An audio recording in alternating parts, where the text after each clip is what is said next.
ఏంటి video conference నిర్వహించే యొక్క ప్రధాన ఉద్దేశం అంటే ఈ విధంగా ఒక ప్రకృతి విపత్తు వస్తే ఆ విపత్తుని ఎంతో కొంత అడ్డుకునేందుకు లేదా నష్టం ఎక్కువగా జరగకుండా అడ్డుకునేందుకు ప్రభుత్వం పనిచేస్తే దాంట్లో ఉన్నటువంటి లోపాలను వెలికి తీయటానికి వీడియో కాన్ఫరెన్స్ పెట్టింది. ఏంటి మీ యొక్క ఉద్దేశం, ప్రధానమైనటువంటి అజెండా ఏంటి?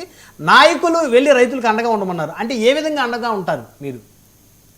ముందుగా ఇంతకుముందు అంబటి రాంబాబు గారు వైఎస్ఆర్ కాంగ్రెస్ పార్టీ ప్రభుత్వంలో ఎంత నష్టపరిహారం చెల్లించిందో చెప్పలేకపోతున్నారని విజయ్ కిరణ్ గారు అన్నారు. ఆ ప్రశ్నకు సమాధానంగా 5 ఏళ్ల కాలంలో అనేక విపత్తుల సమయంలో ప్రాథమికంగా 12,500 రూపాయల నుంచి 20,000 రూపాయల వరకు మేము ఎకరాకి నష్టపరిహారం చొప్పున, అది కూడా పంటల వైజు, వరికి ఇంత, పత్తికి ఇంత, అదేవిధంగా వేరుశనగకి ఇంత అని చెప్పి నష్టపరిహారం ఇవ్వడం జరిగింది. గణాంకాలతో కావాలన్నా కూడా మేము చెప్పగలుగుతాం.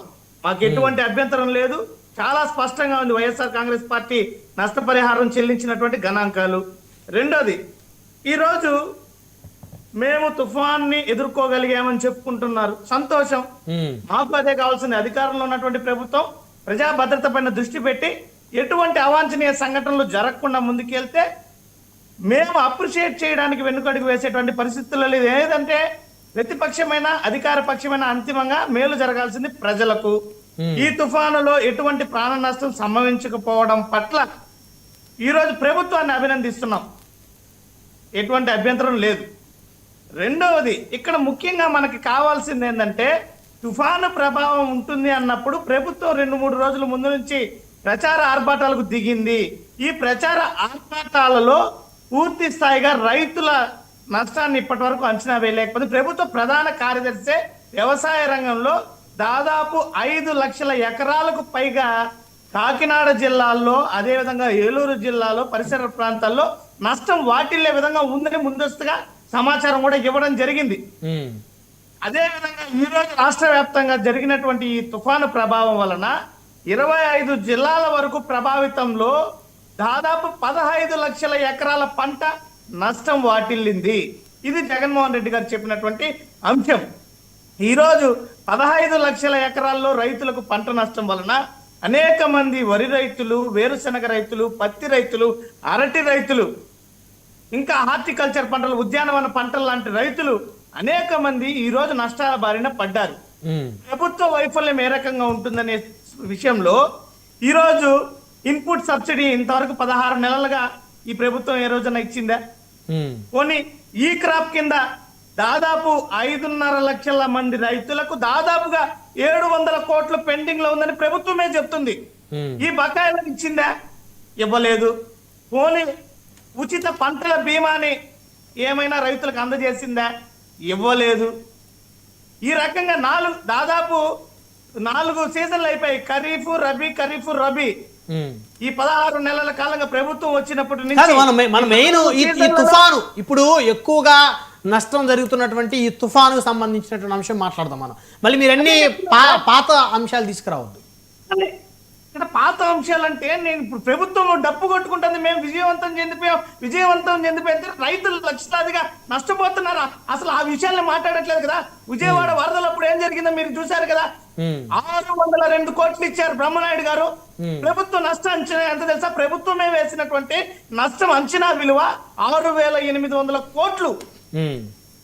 ఇప్పుడు 6,800 కోట్లు ఆనాడు వరదల్లో ప్రభుత్వం అంచనా వేస్తే అంతిమంగా ఇచ్చింది 602 కోట్లు.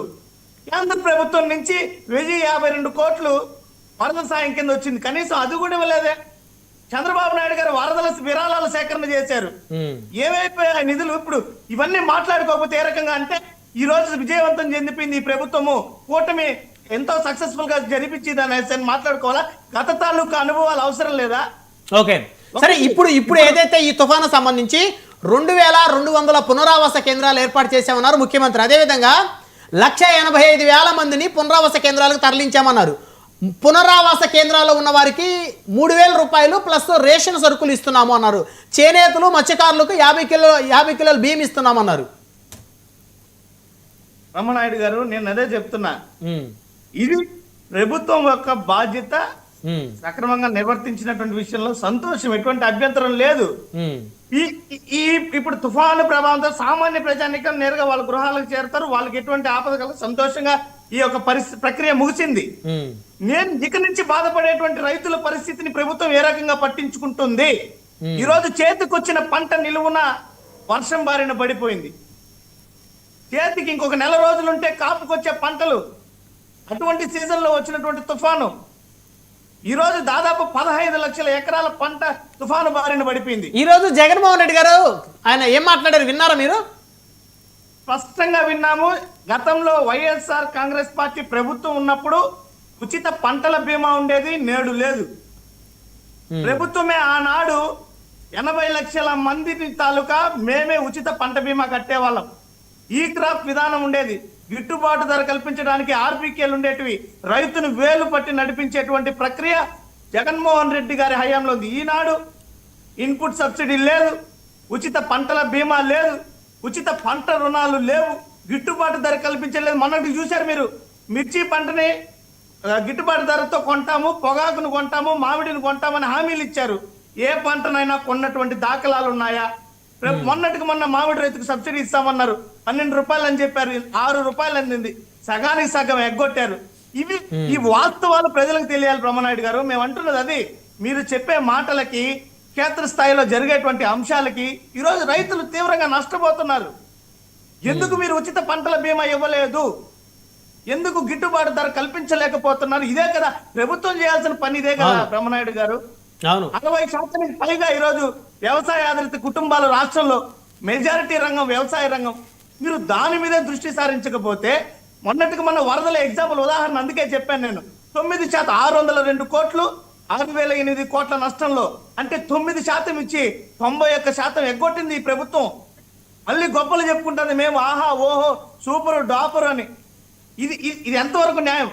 రైతులను నడ్డి విరిచేటువంటి ఈ ప్రభుత్వము, రైతులను పట్టించుకున్నటువంటి ఈ ప్రభుత్వము గొప్పలు చెప్పుకోవడం ఎంతవరకు న్యాయం? మీరు పూర్తి స్థాయిలో లెక్కలు ఇవ్వండి.